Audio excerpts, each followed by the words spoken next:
You're tuned into Auto Intelligence, live from Auto Trader, where data, tools, and your preferences sync to make your car shopping smooth. They're searching inventory. Oh, yeah. They find what you need. They're gonna find You it. can make a budget for your wallet to help you succeed.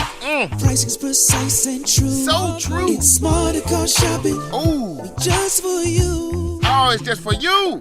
Ooh. Find your next ride at Autotrader.com. Powered by Auto Intelligence. Me. As in me. That was Grayson's response when Dr. Samuels called him at 7 in the morning to ask him if he could conduct the interview with Martin Taylor. Alone. Alone. Grayson was repeating every single word back to Samuels over the phone while half of his bony face still remained covered in cheap shaving cream. I hate to ask. And I hate to miss it, Samuels told him. Eileen slipped this morning. It happened while she was doing her morning walk, about 3 blocks from our house. She hurt her hip on the fall. It's nothing serious, we don't think. But I would feel awful not staying with her. We have to go get an x-ray to see if she's okay. You'll be great, Grayson. You have a copy of all the questions, you know the protocol. If I didn't think you can do it, I would reschedule. Grayson was running through a list of potential excuses to get himself out of this. He desperately tried to find a solution, but all he could do was sweat. The sweat was mixing with his shaving cream, which would no doubt lead to some unwanted acne. His heart was racing. Beyond not wanting to be the center of attention, there was something undoubtedly odd about Martin. Even in their limited time together, they had shared a moment. To be more accurate, Martin had looked through him. It was as if Grayson's feet momentarily lifted up off the ground, making him weightless. And he did it with just a look. Grayson didn't discuss the moment with Dr. Samuels afterward. He could remember expecting someone else in the room to say something. Or at the very least, give a knowing glance, to let Grayson know that they were aware of what had just transpired. The kind of comforting look that can be a security blanket for those you care about when they seem wounded. But that didn't happen. It was almost as if the moment had only existed between Grayson and Martin. Don't worry, Dr. Samuels, I can handle it. And I hope Eileen's okay. Please give her my best. I will, Grayson. Call me at my house tonight at 7. We can discuss the interview then. No, Grayson, he said. Thank you. He had an hour to kill. The interview started at 9 and he was in the waiting room by 8. Detective Marbury would arrive at 8:45. 45 minutes isn't so bad. He can use that time to review notes, make edits, think of additional questions. The conversation would only be permitted until 10. An hour alone with a child who had killed a grown man after claiming that the grown man had killed him in a previous life. How would someone ever run out of questions to ask? There were news vans in the parking lot, several of them. Word had gotten out the day before, and the story was beginning to gain traction around town. Tomorrow it would make its way around the state, and by the time the weekend begins, it would be a national story. Grayson would be involved in a national story. This had never dawned on him as a possibility. Not just in regards to the research involving Martin, but in his life as a whole. Research fit him snugly because it meant living with solitude. His parents were surprised when he told them about his new job because it meant a potential spotlight. Reincarnation? I thought you were interested in science. That was his father's reaction. And the way he said, science. Each letter was a brick. The weight of the full word nearly buried him underground. His parents worked in science. Both of them were physicians. And now their only son was working for a new research team that dedicated all of their time to something that had always been reserved for lunacy and religious zealots. For now, Grayson said. But if we can prove, his father cut him off. His mother opted to remain silent, not because she was scared to disagree with her husband, but because she felt even more strongly opposed to her son's new line of work than her husband did. It would have felt cruel to pummel him with words of disappointment, so she stayed silent. Even when the word prove was uttered. Prove? How could you prove something that has no facts? Honestly, Grayson, how is this financially sustainable? Who's funding this? Grayson didn't know the answer to that. He had never even bothered to ask. He wanted the job too much to question something that could be shady. "We have this new case, Dad. 6-year-old, Martin. You wouldn't believe his story." "You're right," his dad said. "I wouldn't believe it." Rather than lift this conversation into combative, Grayson thought of what Dr. Samuels told him during their first week together. You can find fuel in the most dark places. Dr. Samuels and Grayson were having lunch at the cafeteria on campus. Grayson was telling him that his parents were not exactly thrilled with his new line of work. Samuels told him to use this as motivation to prove what makes them and everyone else dubious. "Crazy is good at adapting," Samuels told him. "What's crazy today might not be crazy tomorrow." There had been some great cases, even during Grayson's limited time at DOPS. All of them were interesting to some extent. As with any research job, there was a certain level of repetition you would experience. But young children claiming to be from another life, it never gets old, even if it starts to feel familiar. "I'm the baby that was in her tummy." That was Helen, 4 years old, from Charlotte, told her mother about her aunt during a Thanksgiving dinner. Helen's aunt had a miscarriage the year before. How could Helen have known this? The answer, as far as DOPS could find, was that she could not. "When I was your age, I used to change your diapers."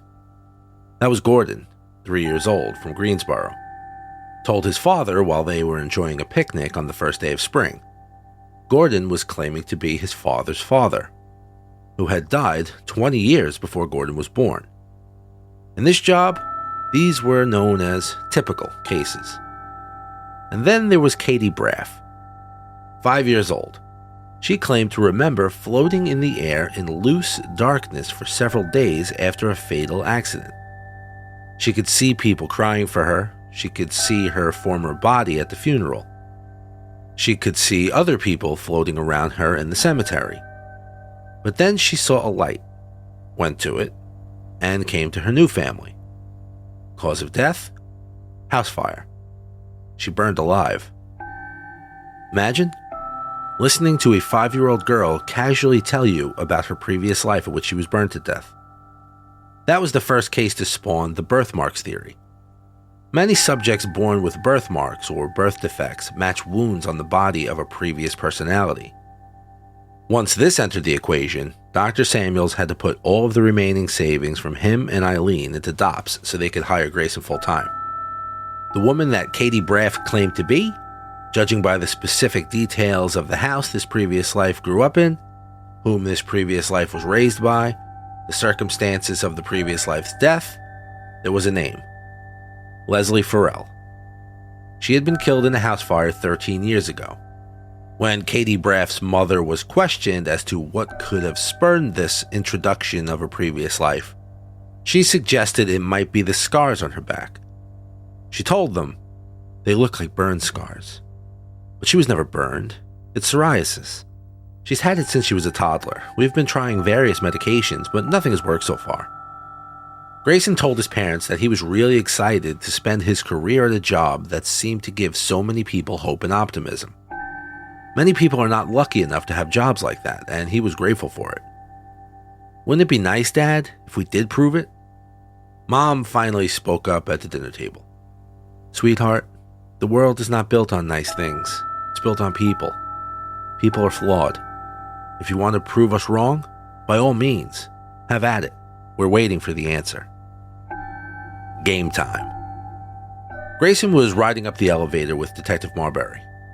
Marbury was not hiding his disappointment that Grayson would be conducting the interview instead of Dr. Samuels. It was obvious to Grayson that Samuels and Marbury seemed to have a mutual respect for each other. Respect between Grayson and Marbury, however, seemed to be lacking. He only said one thing to him during the 5 flights up. "You sure you're good?" What a question. It was the defining question of a lifetime. The very same question he would ask himself almost every morning that he woke up. "Yes, thank you." He wore a tie, which was loose. Why the hell was it loose? He couldn't understand it. Every 10 seconds, he would grab the stupid tie, tighten the stupid tie, but within 2 minutes, the stupid tie would become loose again. What did he do wrong? This wasn't his first tie, far from it. Typical, he thought, for an unexplainable hurdle to try and derail his day. This was another predicament he was very accustomed to. the universe getting in his way instead of lending a helping hand. What had he done in his previous life to deserve this? Maybe he would find out one day. Martin, do you remember Dr. Willett? Martin was sitting at the same table from last time, coloring inside the lines. The setup felt copy and pasted from yesterday. Martin was even wearing the same clothes, a gray t-shirt with gray sweatpants, his little feet dangling and swinging under the table. Yes, Martin said with ease. For a moment, Grayson actually admired him. Martin was so calm. How great would it be to exist within a body that didn't feel constantly anxious? How long had he felt this way? Was there a moment in Grayson's life that pushed him down this road of dread? Or was he born with it? Dr. Donner was slowly backing away from Martin's desk. He looked thrilled to get out. Grayson had noticed a similar demeanor the last time they were all together in this room. Mr. Willett, me and Detective Marbury will be right outside if you need anything. See you at 10. Thank you, Grayson said. Marbury gave Grayson a comforting shoulder smack as him and Donner walked out of the room. Now it was just him and Martin.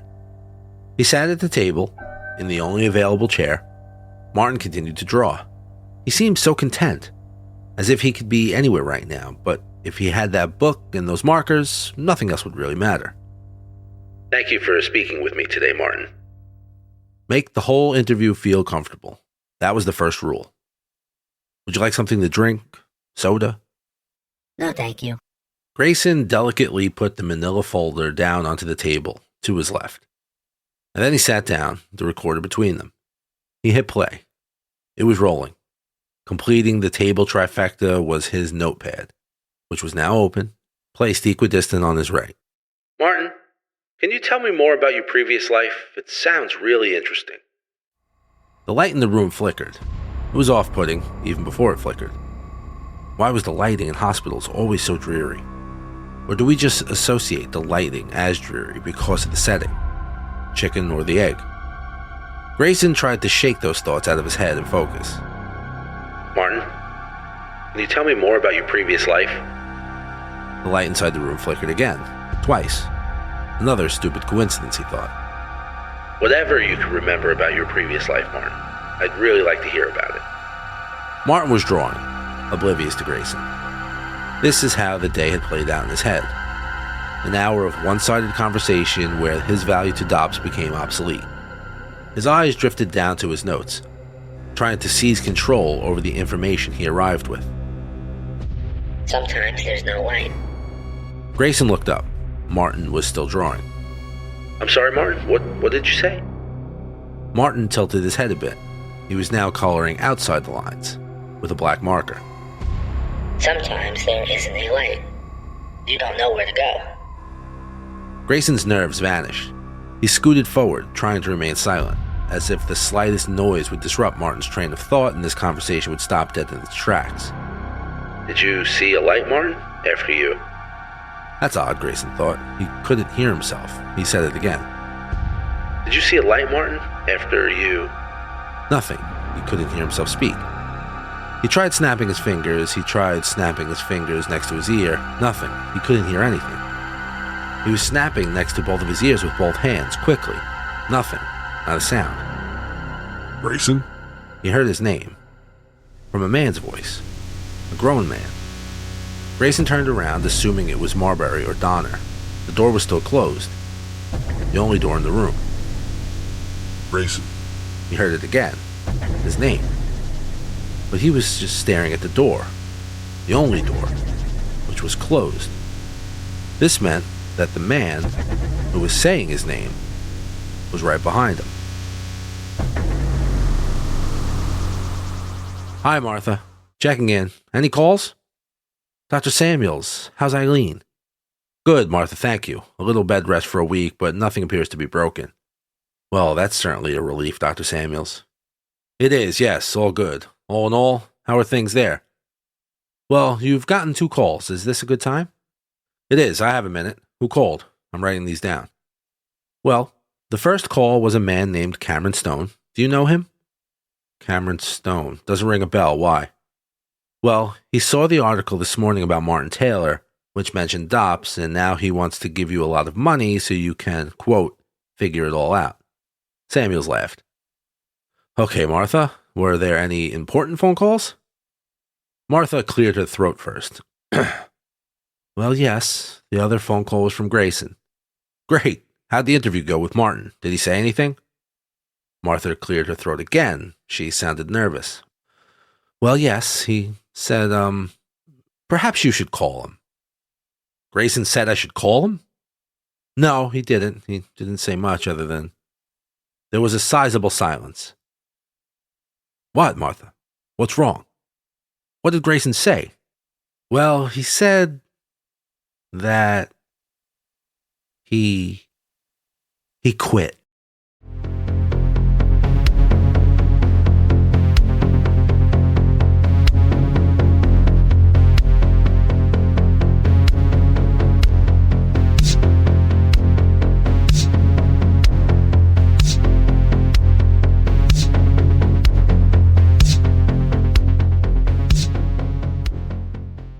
Coming at you live from Auto Trader, here's New Car Energy. They're searching inventory. You can make a budget for your wallet to help you succeed. It's smarter car shopping just for Find you. your next ride at Autotrader.com, powered by Auto Intelligence.